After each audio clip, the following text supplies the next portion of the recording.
Good morning, Ohio State fans, and welcome back to the 11 Dubcast for Thursday, August 21st. Back after a week away. I was on vacation last week when I recorded the last episode of the Dubcast with our recruiting insider, Garrick Hodge. Garrick, how are you doing today? I'm well, George. How are you? Pretty good. Vacation's always too short, but it's still good to get back into the swing of things. So the Dubcast didn't go away. We didn't turn and duck our head and hide, waiting out the bad news of all the stuff with Michigan. I was just coming back from vacation and obviously recovering from that news, but it had no impact on production whatsoever. So it's good to be back. And interesting topic to discuss with you today, Garrett, because you, along with a couple other members of the beat, published an article a bit earlier this week discussing a lot of the members of the secondary returning for this upcoming season. The guy I wanted to focus on in particular was Davison Igbinosun, who obviously came to Ohio State as one of the transfers from Ole Miss within the last couple of years, with very high expectations on him, and had, I would call it, an up and down season last year, not necessarily needing to be called upon as the primary corner for Ohio State, but still one of the key starters on the defense, and made what I consider to be probably one of the most improbable, impressive interceptions ever at the end of the first half against Penn State last year. At the same time, this was a guy that led the FBS in individual penalties, I believe, with 16 total.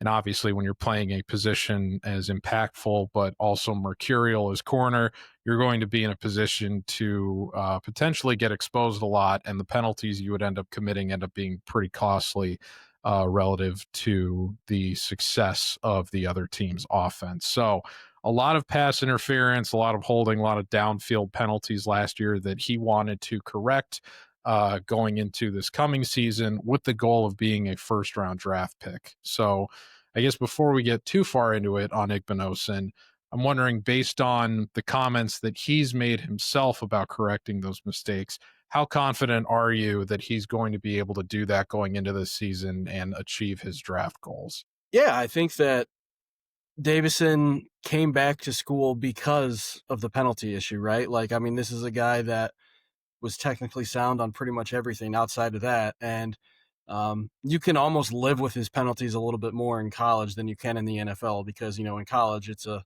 15-yard penalty at most, whereas in the NFL it's a spot foul penalty. So that's a non-starter for most NFL teams, at least to be taken in as a high NFL draft pick. But um, I mean, he's definitely working at it. He's heard the criticism. He knows that that's the, I guess, red flag on his resume, if you want to put it as bluntly as you can. But I mean, I love Davidson's game a lot. I think that he's a lengthy corner. He's a physical corner. He's an extremely aggressive corner, which perhaps maybe a little too aggressive. There go the penalties. But yeah, I think he's a confident guy. He's been with Ohio State for a while now, and I think that Tim Walton's done a great job of developing him, and he continues to develop. And you know, he's really going to be Ohio State's leader out there in the secondary, not named Caleb Downs, at least on the outside. And yeah, I'm optimistic that he can do it. He's going to get a big test right away at Texas. I wouldn't be surprised if Arch Manning tosses a couple deep his way early just to kind of see how refined that technique is, right? But yeah, I wouldn't worry too much about Davison. Like I said, if worse comes to worse and he is what he is last year, you can at least live with the penalties a little bit since it's at worst a 15-yard penalty instead of a spot foul. Now, I think the interesting comparison here in terms of relatively recent DBU profiles would probably be to Damon Arnette Jr., who's working on a NFL comeback bid going into this season. He came back as, I believe, a senior with a very similar issue relative to penalties, but was recognized as a very talented, promising corner that if he were able to get that penalty issue corrected in his final year of college play, was going to make himself a very attractive candidate in the NFL draft. I think by the time he got to the end, it seemed like he was kind of a fringe first round guy, somebody that may fall into the second or even the third. I was optimistic based on a lot of teams that were late in the draft that needed corners that he was going to get selected. And he ended up going even earlier than I thought he would. I figured he'd end up with the 49ers, and he actually ended up going to the Raiders, I think, within the first 20 or 25 picks. So that return job obviously went very well for not only Arnette, but also just the general stock of Ohio State being DBU in terms of being able to lift up the corners that spend the most time here. So that was a little bit before Tim Walton's time, but obviously the precedent has been set here at this university that in terms of correcting that and taking your game to the next level, that's something that can be done. So you seem very, very high on Igbinosun generally. I would assume that you're very confident that Walton has identified this with him and is going to get this corrected. He mentioned explicitly that he doesn't think it's as much of an issue with jamming at the line as much as it is getting his head around the ball in the air, which would make sense given a lot of these penalties happen more downfield than as opposed to on the line of scrimmage. Do you think that if he's put appropriate amount of work into doing that, that's going to correct the problem alone, or is there something else that you think he may need to work on in order to get it done? I think it's fair to give him the benefit of the doubt if he thinks it's as simplistic as that, right? Um, if he does correct this problem, I mean, yeah, Damon Arnette, I don't know if he'll go quite that high, but um, yeah, his ceiling's a first round talent if he puts it all together and has relatively minor penalties or at least reduces them drastically this year. I don't see why he couldn't. He's got the length for it, he's got the athleticism for it. He's a great outside corner. So he's really that type of guy that NFL draft scouts really love to dream on. So I don't see why he couldn't do that if he figures that out. Yeah, I'm just I'm willing to believe, George, that he has identified the problem because I mean, as much as players want to say that they don't try to listen to outside noise, I mean they're humans, right? Everyone knows uh, what the biggest drawback on themselves is, and I take him at his word that he's put a lot of work into it and that they've found a fix. And I mean, we're gonna find out week 1. Well, I hope I can gradually adopt your optimism over the course of the season. Not that I don't believe in the guy right now, but it just I'm the guy that last offseason when everybody was already anointing Jeremiah Smith the best wide receiver in college football, I said I would just like to see him play first. I'm not saying he can't do that. So I'm kind of in a similar situation here. I want to believe in the idea of Igbinosun as much as you do. I just want to see the result take shape first on the field and hopefully not draw a conclusion after one game if he does have a bad game against Texas, because obviously it's a long season and there will be plenty of time for him to bounce back and correct any mistakes from that game as he's tried to correct mistakes from the previous season over this most recent offseason. As we're getting to the end here, let me ask you one more quick question, still kind of around Ohio State secondary.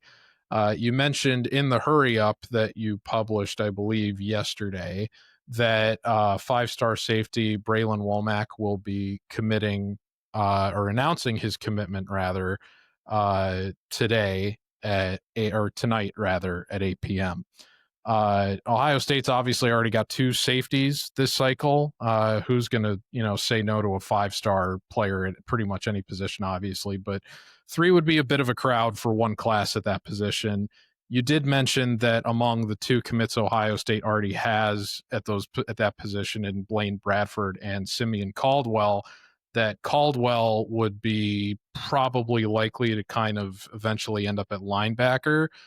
I think that's an interesting observation relative to how we've seen Sonny Styles kind of evolve during his time at Ohio State, to the point, obviously successfully enough, where he was named the Block O player earlier this week for the upcoming season. So regardless of what ends up happening with Womack here, do you see Caldwell kind of following the blueprint that Sonny Styles has already laid out in terms of these talented safety prospects, fulfilling more of a need at linebacker for this team in the future? Do you think that's going to become a trend that we see in terms of how Ohio State goes about recruiting and constructing its roster?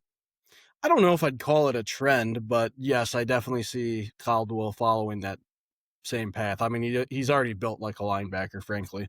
I wouldn't be surprised if they start him out at the defensive backs room. I mean, not that this matters in terms of where they're going to play him positionally, but he is the nephew of Tim Walton. So I'm sure he'll love to at least get coached up by his uncle his first couple weeks on campus at the very least, right? But yeah, I would be stunned if he's not a linebacker when all is said and done, just the way that he's built. And I mean, that's not an insult by any stretch of the imagination. The guy is a playmaker and a very deserving top 100 prospect in the 2026 class. But yeah, I would say that I'm already considering him as a linebacker, even though he's technically classified as a safety and probably will be a safety at least for a year at Ohio State. I mean, now there is always the possibility that he gets on campus and he gets bigger and they're like, all right, let's just keep telling him that he's a linebacker now. But, and hey, maybe I'm wrong. Maybe he will play safety for 2 or even his entire Ohio State career. Who knows? But my evaluation of him, every time I've seen him, I'm like, yeah, that's a future linebacker. That doesn't look like a safety to me.